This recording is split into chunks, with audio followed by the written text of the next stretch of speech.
हरे कृष्णा दोस्तों, हरे Krishna by Anju Tayal channel में आपका स्वागत है।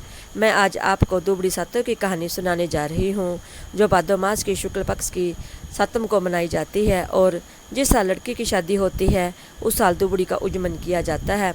पाटे पर मिट्टी के बेटे बहू बनाए जाते हैं, 7 कुल्हड़ियाँ बनाई जाती हैं जिसमें भीगा हुआ मूंग चने भरे जाते हैं और हल्दी से 14 टिक्की की जाती हैं और कच्चे दूध से 14 बार सींचा जाता है। मूंग चना का बाना निकाल कर सासू जी के पैर छूकर दिया जाता है। एक राजा था, एक रानी थी। राजा ने दुबड़ी सात का व्रत किया। रानी कच्चे सूत का धागा बना रही थी। इतने में राजा आ गया और बोला कि रानी, हर साल कच्चे सूत का धागा बनाकर क्यों दुखी होती हो? मैं तुम्हारे लिए सोने का धागा बनवा कर लाता हूँ। रानी बोली, नहीं राजा, इसमें कच्चे सूत का धागा ही चलता है। राजा माना नहीं और सोने का धागा बनवा कर लाया। धागा लेकर रानी धोख मारने के लिए तालाब पर गई। सारी औरतें आपस में बातें करने लगी कि रानी के पास इतना धन है जो सोने का धागा बनवा कर लाई। धोख मारने के बाद रानी घर पर आई तो देखा कि सब धन की राख और कोयला हो गया है। रानी राजा से बोली कि मैंने तो पहले ही बोला था कि सोने का धागा मत बनवाओ, आपने मेरी बात नहीं मानी। राजा कहने लगा, रानी जो हो गया सो हो गया, अब पछताने से क्या फ़ायदा है? कहीं ना कहीं काम करके पेट भरना पड़ेगा।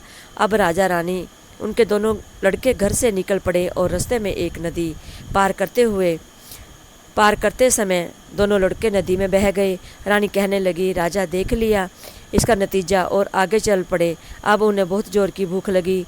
जंगल में खाने के लिए कुछ भी नहीं था। राजा 2 तितर पकड़ कर लाया और रानी से कहने लगा, अब इनको भी भून कर खाएंगे। तो तितर भी वहाँ से उड़ गए। फिर आगे चले तो राजा की बहन का गांव आया। उनके पड़ोसी कहने लगे कि तुम्हारे भाई भाभी आए हैं। वह बोली, इस समय क्यों आए हैं? वह जरूर संकट में होंगे। यह सोचकर बहन चूरमे के लड्डू ले आई, उसमें हीरे और मोती लगा कर लाई, भाई को दे दिए। जब वह लड्डू खाने लगे तो उसके भी कोयले हो गए। जब उसे खड्डा खोद कर वहीं पर गाड़ दिया और आगे चल दिए। फिर राजा के दोस्त का गांव आया तो सब कहने लगे कि राजा का दोस्त आया है। वह दोस्त को घर ले आया, खूब खातिरदारी की। दोस्त के घर में खुट्टी हार निकल रही थी। रानी ने देखा और राजा से कहने लगी कि खुट्टी हार निकल रही है, अपने ऊपर चोरी का इल्ज़ाम आएगा, जहाँ से जल्दी चलो।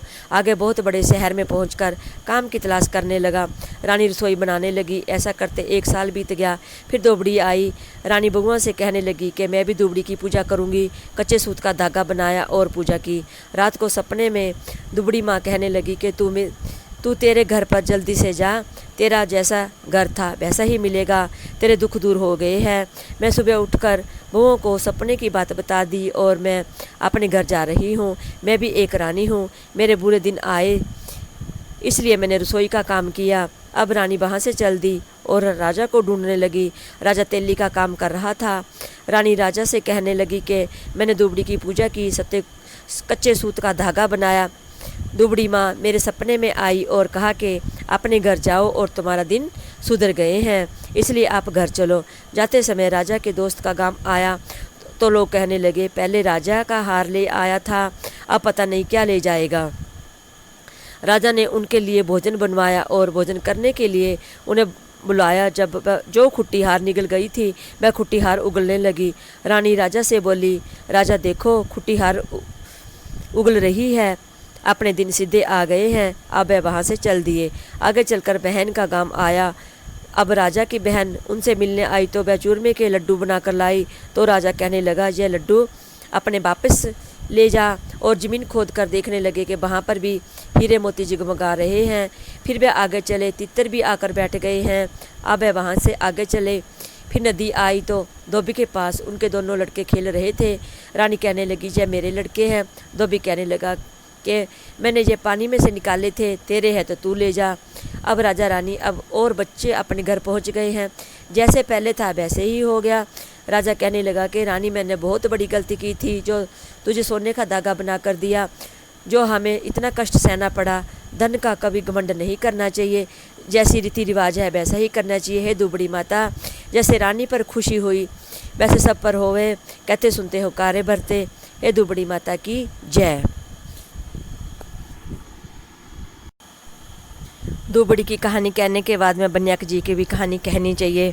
एक बुढ़िया माई थी, वह रोज़ मिट्टी के गणेश की पूजा करती थी, रोज़ बनाए रोज़ गल जाए। सामने एक सेठ का मकान बन रहा था। वह बोली, भाई मुझे पत्थर का गणेश गढ़ दो। मिस्त्री बोला, जितने में तेरा पत्थर का गणेश गढ़ूंगा इतने में हम अपनी दीवार ना चीनेंगे। बुढ़िया बोली, राम करे तुम्हारी दीवार टेढ़ी हो जाए। अब उसकी दीवार टेढ़ी हो गई। शाम को सेठ आया, उसने कहा, आज कुछ भी काम नहीं किया। वो कहने लगे, एक बुढ़िया माई आई थी, वो कह रही थी मेरा पत्थर का गणेश जी गढ़ दो। हमने मना कर दिया। उसने कहा, राम करे तुम्हारी दीवार टेढ़ी हो जाए। सेठ ने बुढ़िया को बुलवाया। सेठ ने कहा, हम तेरा सोने का गणेश गढ़वा देंगे, तू हमारी दीवार सीधी कर दे। सेठ ने बुढ़िया को सोने का गणेश गढ़वा दिया। सेठ की दीवार सीधी हो गई। हे गणेश जी महाराज, जैसे सेठ की दीवार सीधी करी वैसे सब की करे। कहानी कहने वाले की भी और कहानी सुनने वाले की। बोलो गणेश महाराज की जय।